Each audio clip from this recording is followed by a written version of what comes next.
Ladies and gentlemen, welcome to episode 53 of Cage Full Throttle, the banger podcast that brings you all the news and reviews. We're sponsored again by Cecil's Rent-A-Rookie, and I'm going to hand you over to the host for the evening. It's none other than Ed Fahey. Good evening, Ed. Good evening, Barris and fans, and thank you, James. And yes, indeed, welcome to episode 53 of Cage Full Throttle. I'm three of us here tonight, and given that we're near Halloween, they're actually wearing their Halloween costumes right now.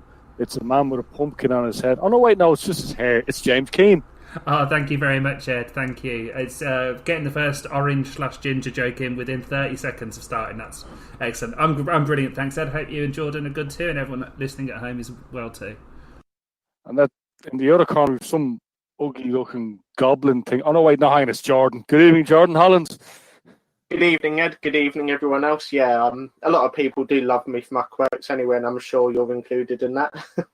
Oh, we hope so. But anyway, let's start with the news now as COVID increases its grip around both islands, really, Britain and Ireland. In Ireland in particular, it's got worse. It looks like not going to be much more happening racing-wise at all now this year in 2020. But let's see what the governments of both nations have planned for both nations, basically. I don't want to trip over myself and get political now, do I? But we'll move on to the news. Finally, it was probably very late news, but it was news that probably should have been announced about a month or two ago. The Players' Bash has been officially cancelled for 2020, when we genuinely thought there wasn't really going to be much chance of it happening anyway. I mean, a charity meeting with no race fans being allowed in. Jordan, are you surprised about this? No, not in the slightest. I know that the Bears themselves, along with Dean and Janet, were trying everything to find another day to maybe see if it can move venue for a year to just get the meeting to go ahead in these now autumn or winter months. But, you know, as you quite rightly said, with restrictions or more restrictions being slowly brought back in, it sort of left them with no choice, really. But as you said, it's become one of the staple events of the calendar. So for it to be run just for the sake of it with, you know, a reduced capacity and reduced entry, I think it's right just to say, no, it's beaten us this year and we'll make 2021 even bigger. That's it. I know, James, it was probably your favourite meeting to Marshall as well? Or... Definitely one of my favourite meetings to Marshall. Done the last two. Had some absolutely great action down there. Real good fun. We're going to talk about the Aldershot 3 litre meeting coming forward, but Bears Bash is another one of those that are sort of built under old school banger rules and get to see some great action, some really good hits, and all done for a really good cause. When the news came out today, I was actually shocked, but only shocked because I was surprised that it was still even a question. I mean, I think with limited capacity, there's only so much you can do for charity with a limited capacity, and obviously all the work that drivers have to put into the cars and make it a special day. I think it's the right decision all round, and again, as the thing said, it's one of those that draws people in from all around, and meetings that draw people in from all around are the ones that are risky for the council, for the promotion, for everyone else, for everyone in the crowd and the drivers. So only decision that could be made in the end, and let's hope 2021 goes ahead. Well, that's also too. I mean, that's surprising. I thought every meeting was your favourite meeting, James, but this one just edges it out in the favourite stakes. Oh, I don't know. I'll probably say that the Tongham Classic was my favourite later, and then I mean, my favourite meeting changes based on which one I'm talking about. Fair enough. But that's it. I mean, no, it's just unfortunate the way things are going. But I mean, I think now the way we're looking at it is be thankful for every meeting. It does actually go ahead. There's no point in lamenting the meetings that are cancelled. I mean, the ones that we are getting, appreciate them fully. And we will indeed later to come back to the Tongham Classic. But in other news, Stansted have concluded their season. Again, not really surprising. And because we're coming into winter now too, means they're not going to be able to run the track. I guarantee that the track isn't going to be waterlogged before each race day meeting either. Any thoughts on that one, guys? It should be said that Stansted cancelling the rest of their season is nothing really to do with COVID. It is more to do with the waterlogging of the track. I think the fixture that they've tried to run for the last 3 or 4 weeks was the annual Open Bangers meeting, which is basically Stansted's version of Unlimited Bangers. And I know that Terry and his dad and the whole team were trying desperately to get the meeting on this Sunday. with the big digger, they were trying to get soil onto the track and trying to pat it down. And with that, they also needed luck on their side. And unfortunately, the weather forecast just isn't playing kind to them at the moment. And as you quite rightly said, Ed, as we're getting towards the end of October, next weekend being the last Sunday in October, the weather's only going to get worse from here on out. So, again, I think that's the right decision. It's a sad decision to make, and I do feel for them all, but it is the right decision. I know that Terry is planning to do some work to the track over the winter to try and stop the cancellation of meetings, which is a factor at Stansted even in the summer. You've got to feel for them, but it's the right decision. Yeah, well, there's only so much you can do, unfortunately. Yes. Yeah, absolutely.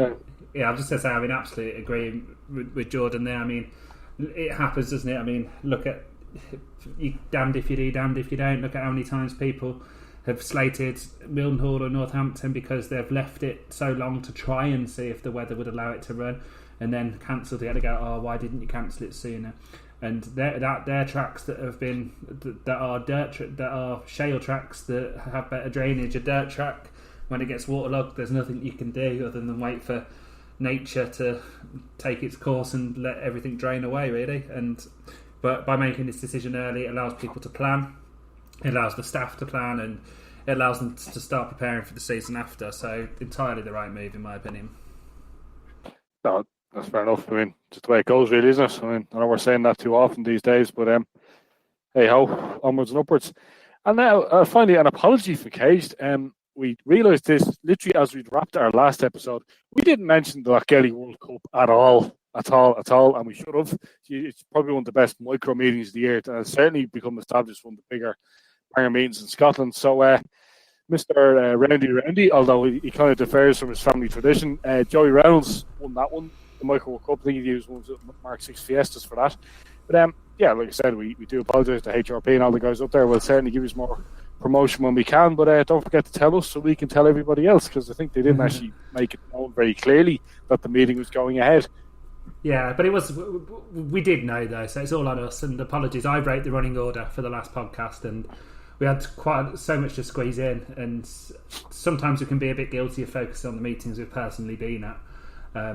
But yeah, so apologies from myself as producer, and congratulations to 760, who even though Ed just called you a rodder there, I think the next meeting review is going to take some of that away slightly.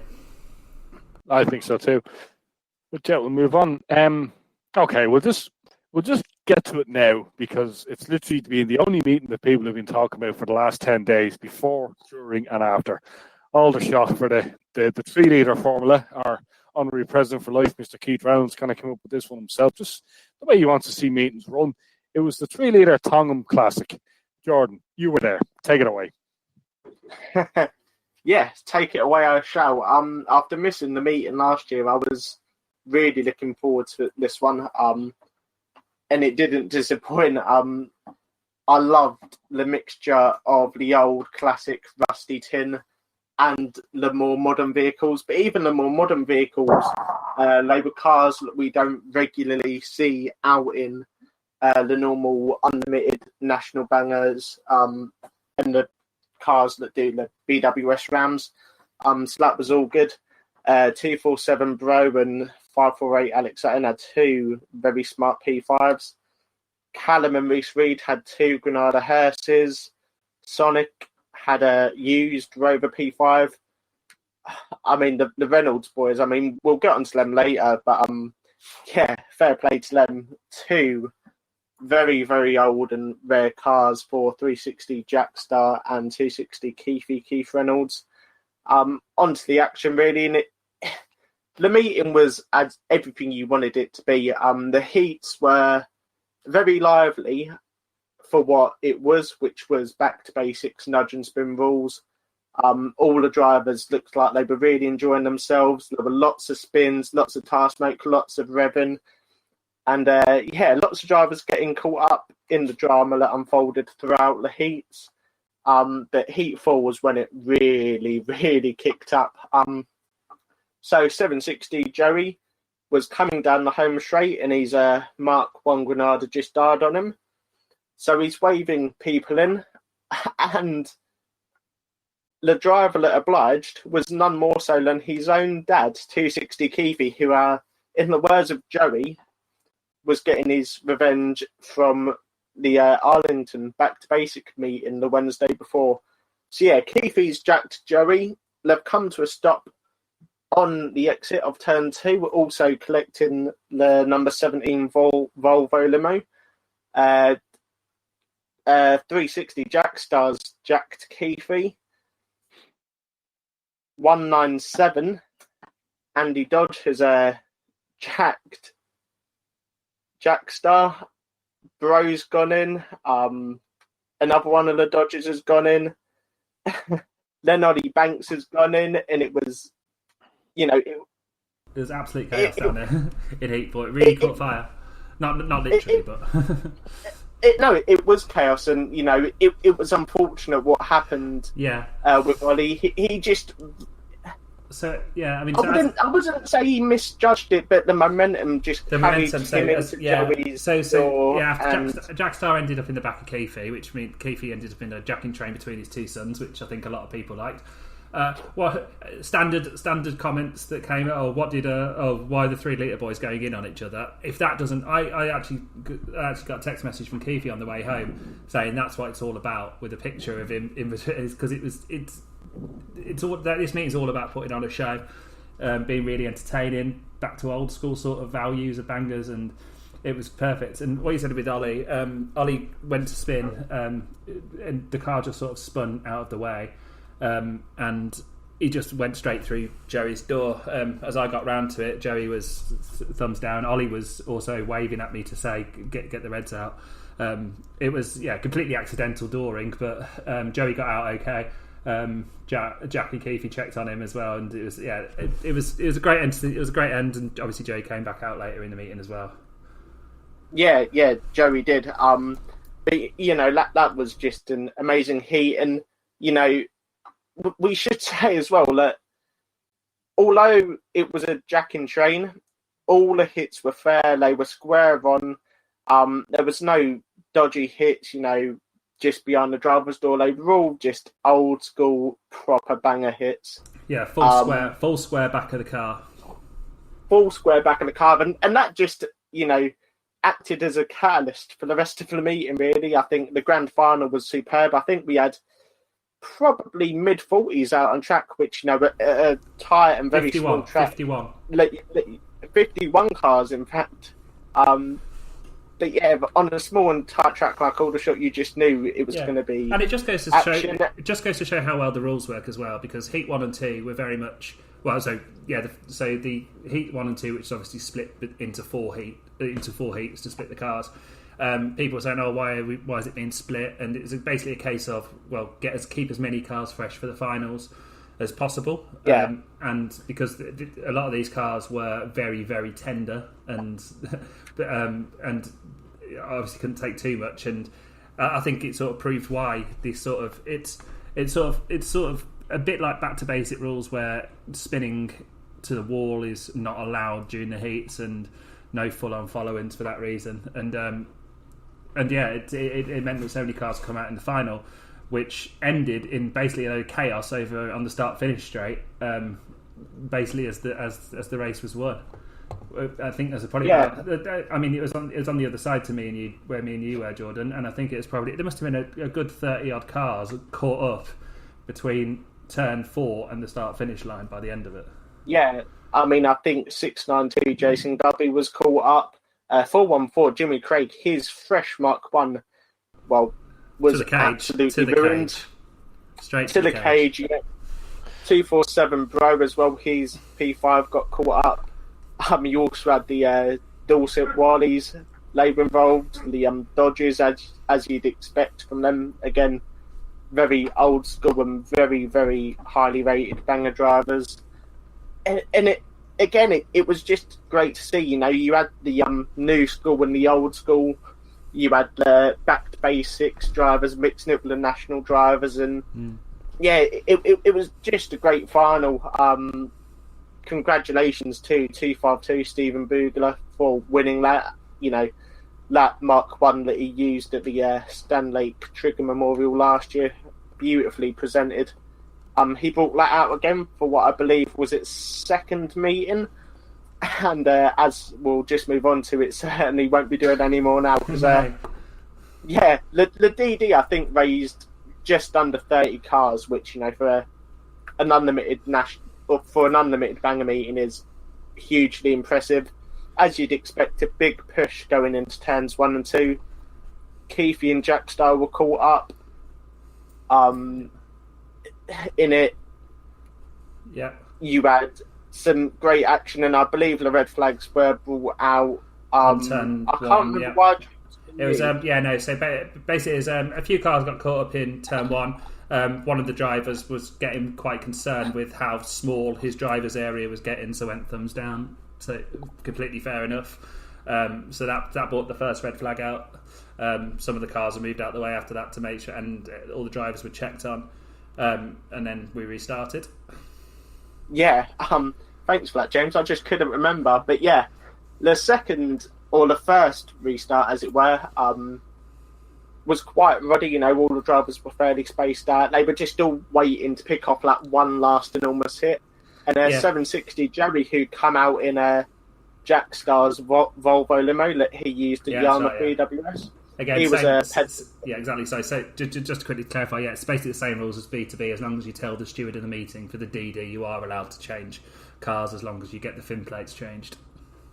Yep, and that's exactly what Joey and Team 3 Litre did. But yeah, anyway, Bro obliged again by Jack and Joey, and he pushed him into the turn 1 pile up, as it were, and he T-boned a Volvo estate. I didn't quite get the number on it, but straight away the drivers was waving because it was a solid T-bone. And again, I don't think Joey had much control over the car, especially when he's got a very, very fast and equally quite as crumpled P5 pushing him into it as well. Yeah, that's exactly but yeah, Len.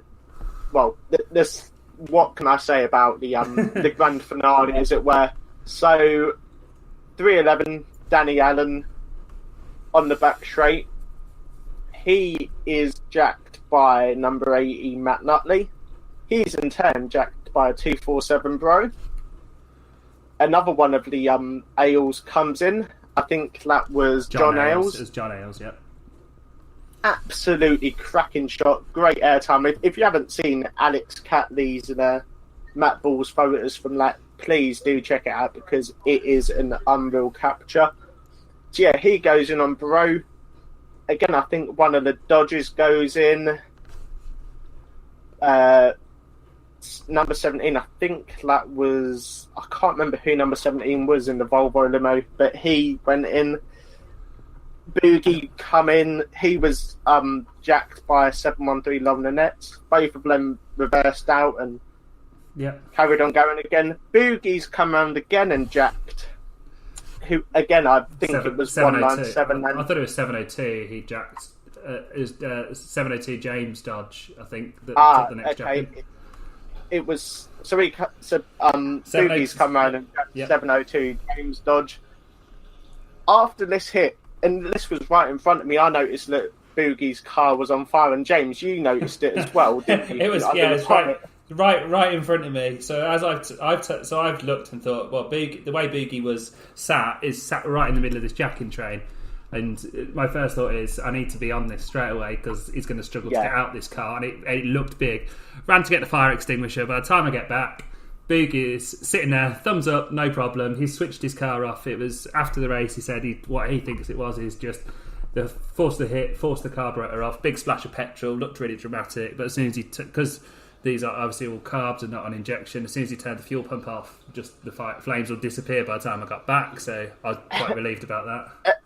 And it should be said, this is quite a funny story, and maybe it shows that my knowledge of the build of bangers isn't particularly good, because as you've gone to get the fire extinguisher, James, I've noticed Boogie still revving the car, trying to get out, but equally waving in for someone to come jacking him, and knowing that Lauren was going to come round and oblige. I've shouted to Boogie, going, Boogie, you're on fire.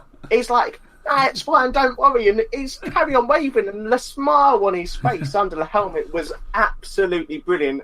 I just looked at my dad, who was standing next to me, and he's just absolutely laughing. I think it says quite a lot. Comes in and I think it says what quite a shot by Lauren. It's a great shot at as well. That end of the DD.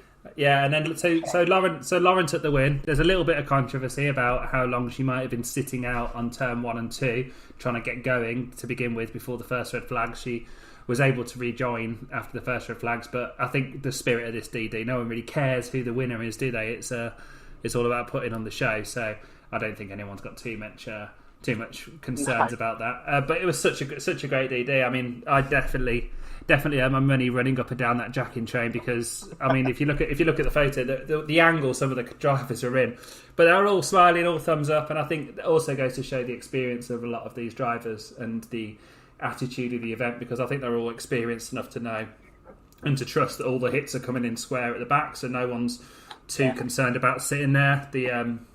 The cars are allowed to be built to more of a national rule than back to basics, so therefore they've got the corner plates. The cars are a bit stronger. They know that in terms of how they're built, definitely not in terms of how old they are and how risky they are, but they know that as long as the hits keep coming back in, that they're pretty safe. So I was running up and down, getting thumbs up constantly. It was a very good. It was a brilliant DD. I think most people thought that as well. I mean, I think the DD would have been worth the entrance money alone. I was really looking forward to this event because not only because of the bangers at Beyond, obviously it was a really big event. Aldershot was actually sold out to the amount that they were allowed to sell tickets, so it was the biggest crowd that was allowed. And to be fair, social distancing was pretty good the whole way through as well. So I think fair play to the fans for that, and well done to the staff the other side of the catch fence to me for their work all day as well. And obviously we had the hot rods were there, who were fantastic. Historic stock cars and the junior micros. It was an absolutely, for me, it's a perfect day of oval race and exactly what it's about. We had some of the best banger racing I've seen this year in terms of how it's built up. It wasn't flat out from the start, but in terms of what the drivers did and what the fans got to see. It was fantastic, and we also got to see probably the best of non-contact racing as well, with the hot rods. So we've only got one more meeting left at Aldershot this year, but I don't think it's going to struggle to top this. I'm sure they'll try, but it's a great way post-COVID to put on a show like this. I've been speaking to Keithy afterwards. Obviously, he's effectively got 3 hats on for the day. He's basically one of the chief scrutineer for the bangers, at the same time as being a driver and effectively the promoter for the bangers for that meeting. So fair play to the amount of work he must have put in for this. Yeah, working with the drivers, telling them what they needed to do to make sure their cars were able to race, making sure everyone's safe before going out, and then putting on a show like he did, with not only the car he took out there, but also the racing he did as well. So thank you very much to Mr. Keith Reynolds, obviously a friend of the show, and someone that not many people have a bad word to say about. Such a nice guy as well. But yeah, it's absolutely fantastic. Exactly. I just wanted to you stole the words right out of my mouth there, James. I was going to thank every single driver in all the categories. Obviously the staff as well, like Hugh said, and none more so than the 3 litre boys themselves. I mean, what a show they put on. Absolutely brilliant. Probably one of the most enjoyable meetings I've been to in a fair while. And I will admit that I'm not often a person to say. No, I'm with you. I'm absolutely with you there. It's just impossible not to smile about it. I mean, that, again, stole the words right out of my mouth. Even just sitting there talking about it and remembering the day, I've just still got a massive grin on my face. And it's a meeting, that's exactly what you want from a stock car meeting. And it's a meeting being spoken about not because of controversy, not because of a team war, not because of people saying, "Oh, this driver did this, this driver did that." it was a meeting being talked about because everything was right about it. And I know we're going to speak about this later, so I'm not going to steal the words out of the debate. But look forward to more of these meetings. There was meant to be three litre meetings this year. Unfortunately, only 2 were able to take place. Both were excellent. There were 2 last year. Both were excellent. And so I know we're going to talk about this later, but I'm looking forward to the 2 or 3 we could have at Aldershot next year. Yeah, definitely. I think that's it for me. So let's move on, Ed. So it's fair to say that you enjoyed the meeting, both. Nah, actually, looking back now, bit of a rod fest, weren't it, George? Yeah, bit of a rod fest. I don't think I'll go again next year, Ed. Oh dear, that's terrible. Well, I mean, we did appoint him honorary president for life for a very specific reason. Of Cage is to keep rounds. What can you say? Take a bow, sir. Very busy man, and understand he's actually getting cars ready for this weekend racing as well. So, of course, the finale. The finale. Rust in the Dust. It used to be called. I'm not sure if it's called that this year because we don't have the fireworks, and we can't go to dusk because we won't have the floodlights. But it's usually the finale of the Aldershot season gets a good turnout of back to basics, and I'm sure it'll be the same this year. Starting at 11, by the way, for anyone going. Well, we'll be coming back a little bit later to more discussion about the 3 litre meeting, just 3 litre meetings in general. But there was one other meeting happening in the meantime. That was the Aldershot 3 litre Tongham Classic. Sorry, it wasn't. I tell a complete lie. I'm looking at the script. I'd say, I don't know if you noticed, mate. We just spent 20 minutes talking about that. No, we did. I was just seeing if I could get us to talk a bit more about it. I was quite enjoying the bands there. So I hardly got a word in edgeways. I should have a big massive beard now. I've been waiting that long.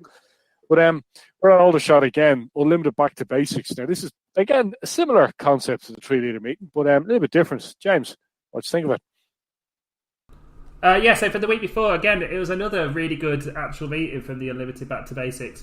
It was, again, so the rules were, again, you saw probably a lot less of the fun stuff you would have seen at the Tongham Classic, but it's pretty similar rules.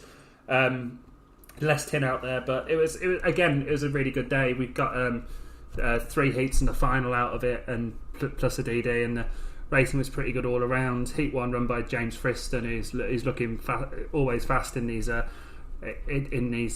suppose rookie classes, if you like, and then second heat taken by 324 Ryan Reddit. Mike Parry was out there, and Mike and Chris Parry were out there, both in some fun cars.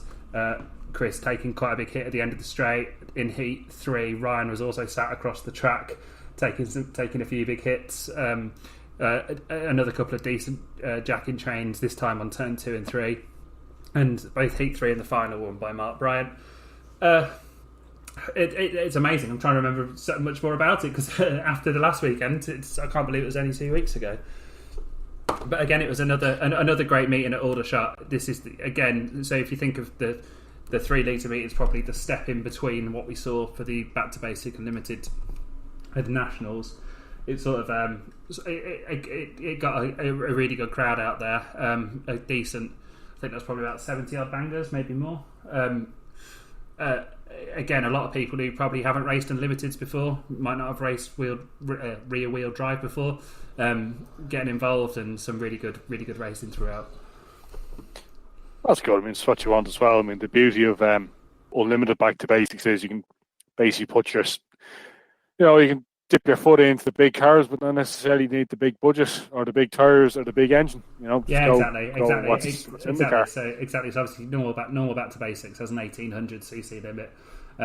You can still race in Unlimited back to basics with 1800cc if you want, and then try and mix it up. It's another good stepping stone, but with the standard back to basic rules of no spin into the fence till the final.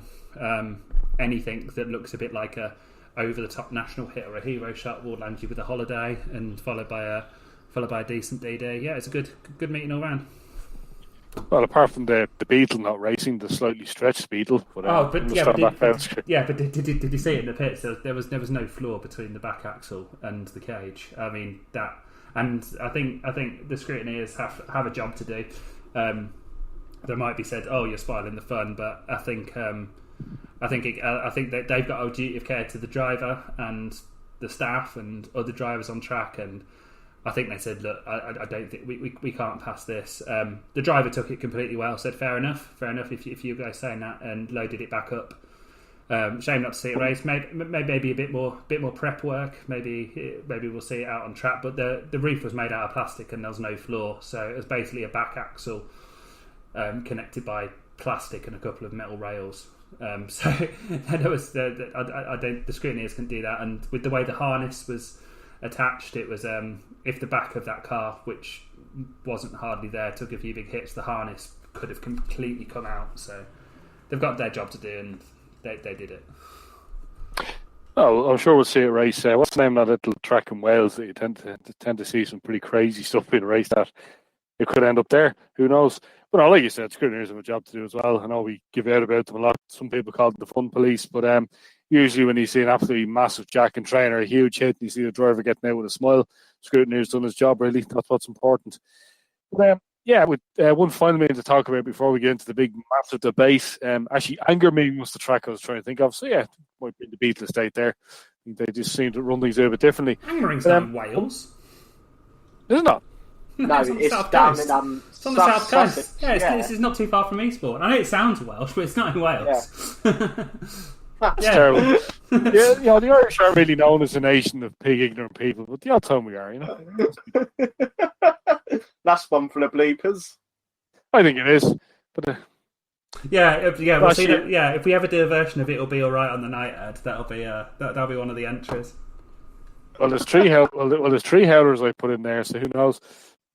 But I always get away with saying the mountains of East Anglia. You know, the very, very mountainous region of England. I know Brett Gedney thinks that's very funny for some reason, because he is one of the mountain dwellers.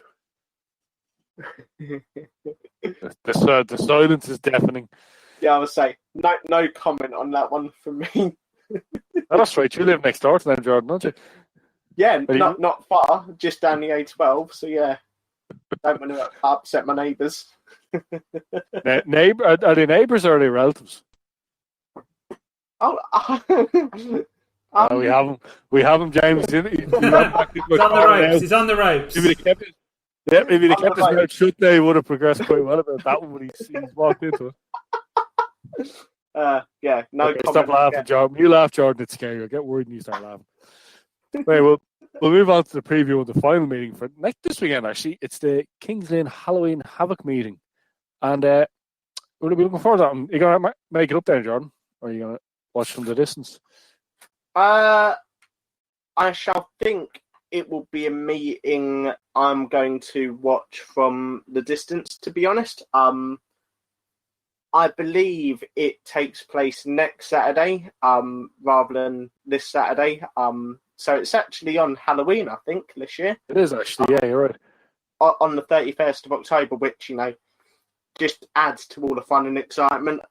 Start time is now 4:30 p.m, so please bear that in mind. But yeah, cracking booking list: 115 unlimited bangers and 32 2-litre saloon stock cars.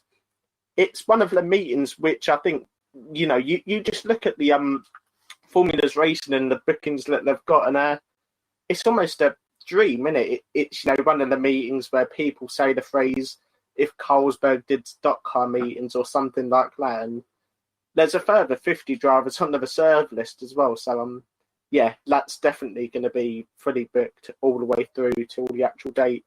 So, yeah, that should be a cracking night of racing. Yeah, Trackstar did say today they've had to close they've had to close the reserve list. They wish they could take more. There's been a few comments about, could you not just bin the stock cars off and have more bangers? But there's always a double-edged sword, isn't it? Because the stock cars need fixtures too, otherwise the formula dies. Yeah. And also you need banger repair time as well. So it's a bit of a double-edged sword when you have another meeting there. And I think 2-litre stock cars are probably the best companions to bangers, I think. Yeah, no, I fully agree, and I think the saloon stock cars around Kings Lynn are just brilliant to watch. I mean, I know people say, just over 30, you might lose some later in the night. Trust me, it will not matter one bit, because you will still get some heavy action and some brilliantly fast racing on what must be said is always a fantastically prepared track as well. So yeah, it should be a great night. You've got all the big names booked in. You've got Callum Gill, Jordan Cumming, Tom Waller, Lee Clark. The Gladiators are in town. Ian Redding, Shorty is back out as well. Mr. Sideways. Mr. Sideways himself, yeah. And another Mr. Sideways is 362 Johnny James for Team Extreme. You got Team Graham Black, Silver Boys. You got Taylor Sauber as well. You know, this just goes on and on. You've got a lot of visitors from both down south and up north, as well as the track star regulars.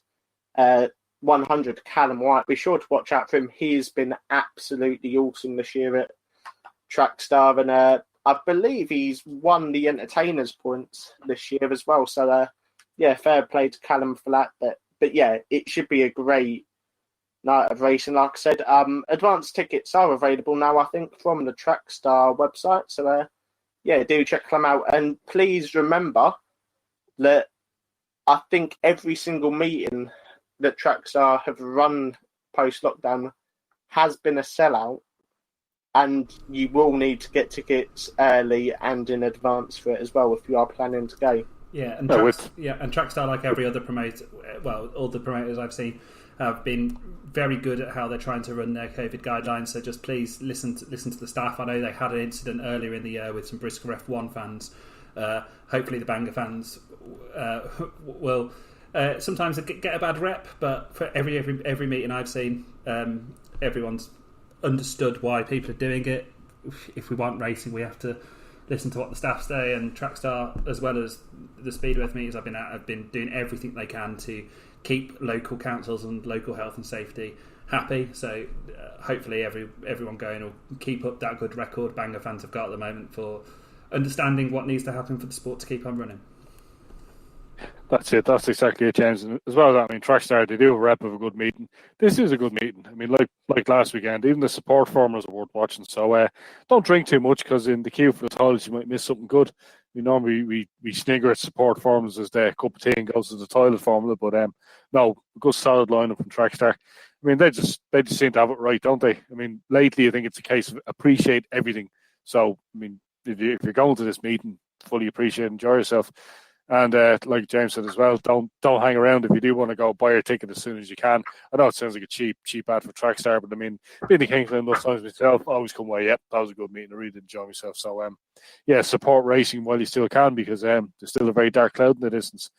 But are we ready to move on to the big discussion now, guys, or have we anything else to discuss on the news side of things?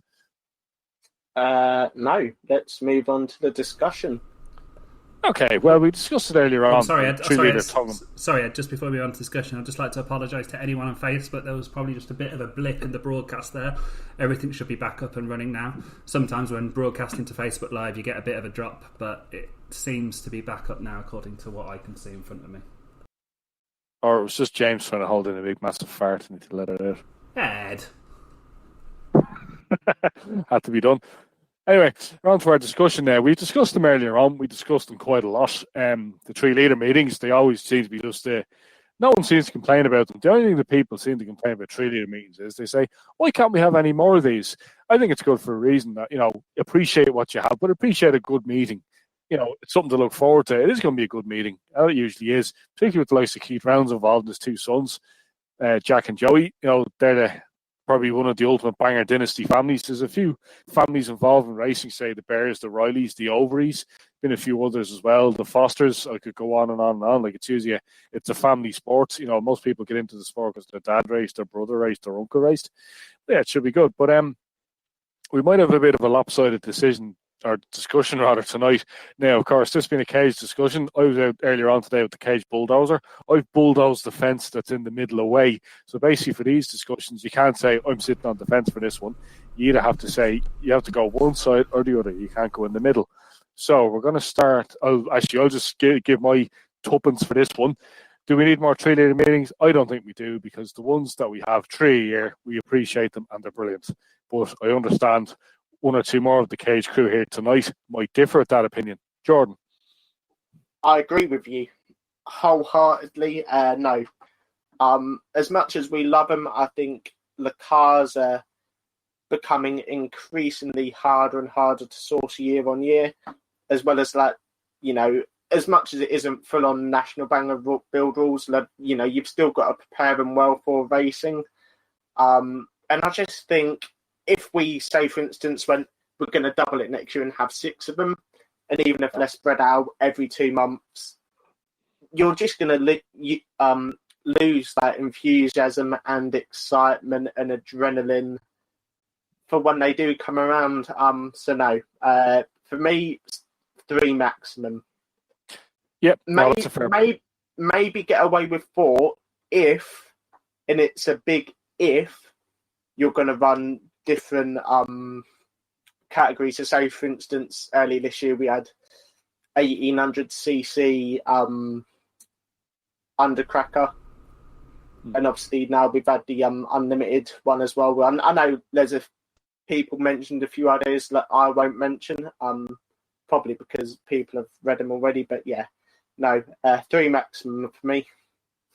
No, that's fair enough. And don't forget too, like the cars that are at the meeting. Like I saw photographs of the car that Keefe had before it was raced, and to be fair, I think even most of the guys who were renowned for racing the more crispy stuff would have said, "Nah, I'm not touching that." Apparently, it was literally rust from not even from before the back axle back. It was complete rust. It was a classic Chrysler New Yorker. The car, the coupe Joey. Was it a coupe or was it a saloon? The Mark Granada Joey Reynolds had? Mark 1 saloon. Yeah, I seen a photograph of that before it was raced. There's a Mark 1 banana by the end of Heat 4.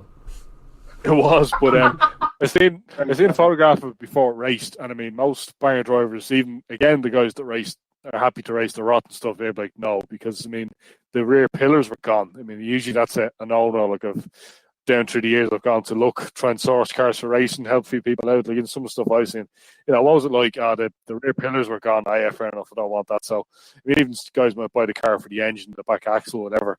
But I mean, this thing was seriously crispy. As was the Ford. I think it was a 1956 Ford Econoline that Jackstar raced. That was also more rotten than a vegan's fart. I mean, the photograph I've seen of Keith Round's car before he races, the roof had actually been squashed down for some reason. Ed, what is it with you today with your analogies? Yeah, I mean, I was going to say, can we clarify that you definitely said, and I quote, as rotten as a vegan's fart? Are you suffering from IBS at the moment? Is this the problem? No. Okay. Fair enough. I'm just making valid, easy to realise comparisons. Oh yeah, fair enough. Yeah, I stood behind a vegan the other day, and after he told me he was a vegan, he farted. It was like the old joke: the plane's going to crash. Is anybody on this plane a pilot? One guy puts on, "I'm not a pilot, but I'm a vegan." What's not that for? Do we need to know? No. So we'll move on. But yeah, you can tell we're at the end. We can tell we're at the end of the season. We could do, yeah. But the end of a very short. Yeah, the end of a very short and very much appreciated season too. Don't forget. Yeah. So just to add to my side of the discussion, this might surprise me and Jordan. Always have a bit of a history of agreeing with this, and I'm going to astound everyone tonight by agreeing with him completely.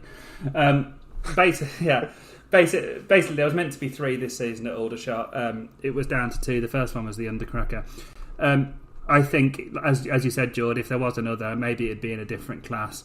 But we already have Unlimited back to basics and a lot of back to basics at Aldershot. The work that has to go into that from Keithy and the guys is already astounding. The guys have to find the cars; they have to have them there. So, I mean, when you look at it that way, you can't have them all the time. It would lose the appeal. You wouldn't get the same drivers out. It has an appeal to the drivers because it's not all the time. I mean, people like Biggie and Bro, would they have come if this was happening every other week? Probably not. One of the other ideas that I mentioned, it being at other tracks, I think people have to realise as well that a lot of what happens is. I think as well, Facebook's playing up again for everyone at home, but this will still be available on Spreaker. And YouTube. I think what people have to realise as well is that without the work that they do, and of course having it at Aldershot helps with the organisation from that point of view. We're back on Facebook now. Sorry to everyone there. Facebook's playing up today. Live streams are temperamental sometimes, but we are back now. That was a huge revelation you made there, James, that everyone's missed on Facebook. Yeah. Massive revelation. So, I mean, the work that has to go into it is really big, and the reason it's at Aldershot is because obviously the work that Keefe does, it makes it easier. The driver base is really good around Aldershot for these sort of meetings. I think if we stretched it to 4, maybe you could do one at Arley, but Arley has its own things. It has Classic Carnage, it has the Bears Bash, it has its own special meetings. I think where we are at the moment is about right. And I don't. And while I would love to see more, Northampton had an old school meeting as well. Remember this year, so I think the idea is spreading. I don't think we need to have more under the 3 litre banner, unless maybe it was just one more undercracker. Yeah, I agree. That's fair enough. I mean, don't forget too, Keith Reynolds. He's probably the ultimate banger fan. I will give him that. I mean, the amount of stuff that he's done for the sport. Never mind even 3 litre. Like he basically the whole rookie formula is his brainchild. Back to basics is his thing as well. The current, we'll call it 3 litre unlimited rules. That's his thing as well. So I mean, he's done so much for the sport, and he's the humblest, nicest guy you'll meet in the pits. Like we said later on, I don't think there's probably anyone these days in the paddock that have anything negative to say about him. The only bad thing they might say about him was that he makes so many good meetings. Why doesn't he have more of them? But I think we realise now, there is a reason for that. I mean, you look at the cars that him and his family get together, his brother Gary as well. They no problem racing stuff like Priuses or Citroen 2CVs or like that. But yeah, I mean, he's obviously passed that on to his 2 sons, and that they're a good banger dynasty. Are they the greatest banger dynasty? So we'll move on slightly for this one. I don't know who he asked this for. Let's go James this. I mean, you've obviously watched the boys develop as well. Sorry, Ed, I must admit there I was still checking on the technical side of things while you were talking. Sorry, can you repeat the question? I was just going to say, we were saying there that the Reynolds boys, the ultimate banger dynasty family, or are they just, another successful family? Well, it sounds like one of those competitions we need to have on Facebook again. But I mean, I think it was just I think it's just the case that Joey and Jackstar grew up around their dad, a man who's so passionate about bangers that most of his time away from his day job is spent working with bangers, and I think they've got the same passion and flair for it, and I think that really shows. I mean, ultimate. I don't know. I mean, I'd have to sit down here and think of all the families. We're a sport that is very much dominated, and people find the love for this sport through their families, and so I don't know where you'd go with that. But I think I think it shows in the way that Jackstar and Joey race and their passion for the sport, and especially if you look at how many meetings Joey did last year. I mean, it's fantastic, isn't it? And obviously, I think anyone who enjoys watching owes gratitude to the Reynolds family, myself included. I think so too. Jordan, again, would you? Well, I suppose we know what you're going to say, so we'll let you say it. No, they're not the ultimate banger dynasty. Okay. Purely because I wouldn't want to offend some of the other great families that we've had in the sport. I mean, I'm just going to name 2 from my days of, well, I say my days of growing up at Arena, but in the mid-noughties specifically, and sort of the late 90s, you had the likes of the Davises with obviously Steve and his sons Shane and Andrew. 3 fantastic drivers who, again, did so much for the sport, especially Steve over at Arena. Also the Whitemans as well, Dennis and Chris and Paul. I think Zebra Whiteman as well, I think was her name. She raced in the 1300cc stock cars at Arena Essex as well. But, they have another fantastic family. Obviously, this isn't to say that the Reynolds aren't up there. I mean, I have nothing but respect for all 3 of them, and for the anyone else that sort of carries the 3 litre name. They have a fantastic team and a fantastic family, and I spoke to Keefe once or twice in the pits as well at Ipswich, and as Ed quite rightly said, he's probably one of the nicest guys ever, especially in the pits at a banger meeting. But yeah, no, I think the sport's seen loads of great families over the years. and it will continue to do so because let's be honest, it's not a sport that's relatively easier for a newcomer to sort of come into. Yeah. I think that's probably the reason we have seen so many families throughout the years. I think because it is quite difficult to come in at the first time. But I suppose as well, that's also where you look at things such as with Rentariki and all of the people that have been with Back to Basics and Joey and whatever building cars for the people. I think that again shows how much work is being done by people like Steve, Keefe, Jay to actually try and get other people in the sport as well. I think that's what's great about it, and it's not just in bangers, is it? I mean, if you look at throughout, you look at 1300 stock cars, if you look at national hot rods, if you look at people, and if you look at how well Finkey's doing in Ninja Karts with Jason, and then if you look at almost 3 generations, including stepchildren from Dean to Gavin and Billy to Harry, and who's doing so well in stock rods at the moment, and Jack, who's in junior bangers, and so if you just look all the way through the sport, you see these patterns. And I think, Ed, it's almost impossible to say who is the ultimate dynasty, because I think this sport is built on dynasties. I think there should be a meeting in 2021 or 2022. Family crash, family crash, family reunion, or whatever, or family feuds or something like that. So any promoters out there, contact us and we'll you can use the name and invite us down. I'll even flag for you. Me and Jordan might commentate, although we might be accused of bias. You will, Ed. You'll be accused of biasness. I like everyone. Really? No, we'll find something for that. Jordan, that's because you're the youngest member of Cage. That'll soon be kicked out of you, don't worry. Oh yeah, 100%. Yeah, will be. Yeah, you're right there. I'm saying as well, he's not on Facebook, but Keith Reynolds is on Instagram. He's there as Keefy2600. All I say is give him a follow. Some of the stuff he's put up is brilliant. Whether it's old or whether it's new, whether he had hair or he didn't have hair. Anyway, like photographs of myself, matured with age, shall we say. But it's certainly an interesting discussion. But like we've all agreed, you can say there's great, but you can't say there's the greatest. There's just so many. I mean, where would you stop? We haven't even mentioned some of them, like say the Wiltshires, for example. 2 great brothers who've raced. And I mean, they've done an awful lot in the background as well. And there's dynasties over here too. So I mean, there's just so many. We just got through the Holdsworths. So we mentioned as well. Leanne's Kings as well. Let's be honest, we can't forget them.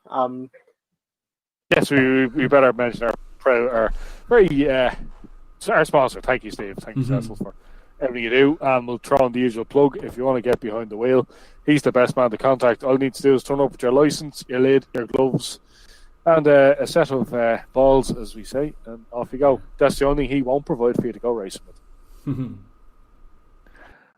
But yeah, I think that will bring that.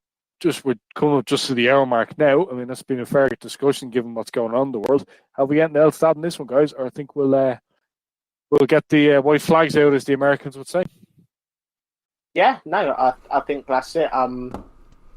We will probably be back in, I'd say, 2 weeks, where we are looking to preview the 2 National Banger Track Style World Final on Sunday the 15th of November. So stay tuned for that. That should be another cracker. Yeah, I think what's interesting about that is that should Ipswich be able to go ahead on the 14th, that's basically a back-to-back World Final weekend. World Final weekend, yeah. Don't tempt me, James. I will book the hotel now. Yeah, no, but I think. I mean, obviously, Ipswich is still, they're doing everything they can to get it reopened with the council. It looks as if maybe the council at Kings Lynn, given they're still running, is more happy for things to run. So, I mean, it should be said that it potentially could be the only World Final. I mean, touch wood. Hopefully, it's not. Hopefully, we'll get this. I say the only World Final. Obviously, Ringwood have their Rookie World that's running as well. Can't be too biased. But in terms of ORC tracks with National Bangers, this could be one of the only World Finals that get to run this year if Ipswich can't reopen. So hopefully there'll be a good turnout for that. I mean, I've had a look down the booking list, everything's already graded.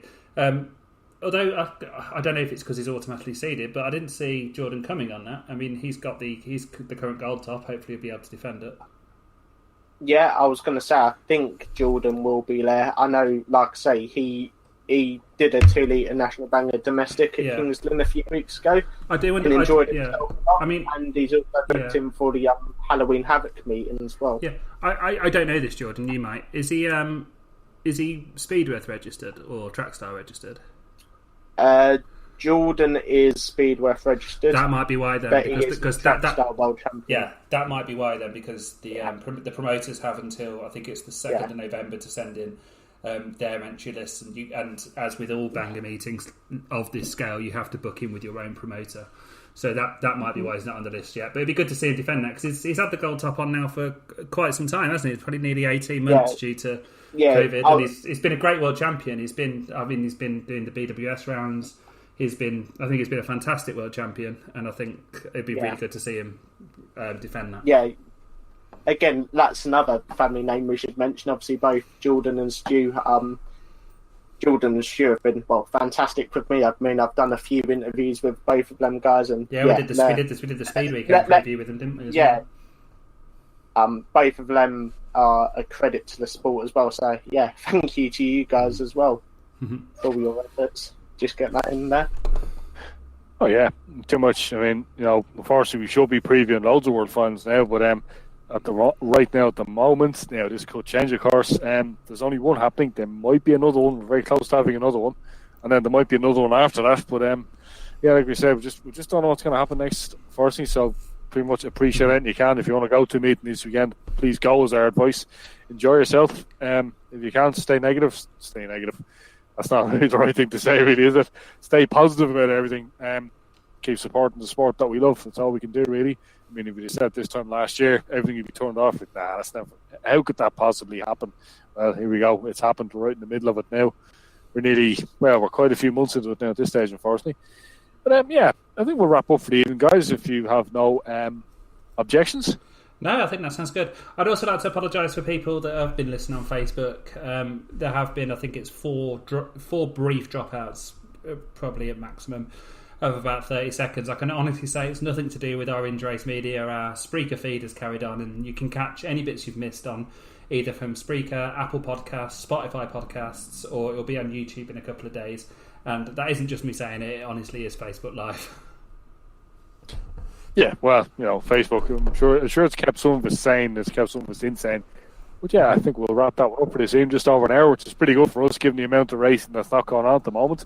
And we will say thank you very much for everything he does, even though we tolerate him, but we do love him at the same time. Thank you very much, Jordan. Cheers, Ed. I think James was thinking... I genuinely thought that was going to be me. I thought that was going to be me. the little chuckle. Yeah. Ed won't be so nice to you, James. But again, thank you to you two again. It's been good fun as always, and thank you to everyone for tuning in. That's it. Thank you very much to the wonderful James Keane for everything you do for us. You must love us, James. Or do you just tolerate us? Yeah, a bit of both. Love-hate relationship. No, I'm joking. Of course, it's always a pleasure, as always, to come on and talk about the sport I love with you two and anyone else who wants to hear us ramble on. But it's always a pleasure. Thanks to everyone listening. Thanks to you, Ed, for hosting. Thanks to Jordan for coming on. And enjoy your racing this weekend wherever you are. Very much so. We hope you all will. I'll just say thanks again to our panelists. Thanks to our sponsor, Cecil's Rent a Rookie, the man to go to if you want to race at all. Any contact form, any banger form, really. I want to keep tripping over myself here. I don't know. But thanks very much again. This has been episode 53 of Cage Full Throttle. I've been Ed Fahey. Thanks for listening.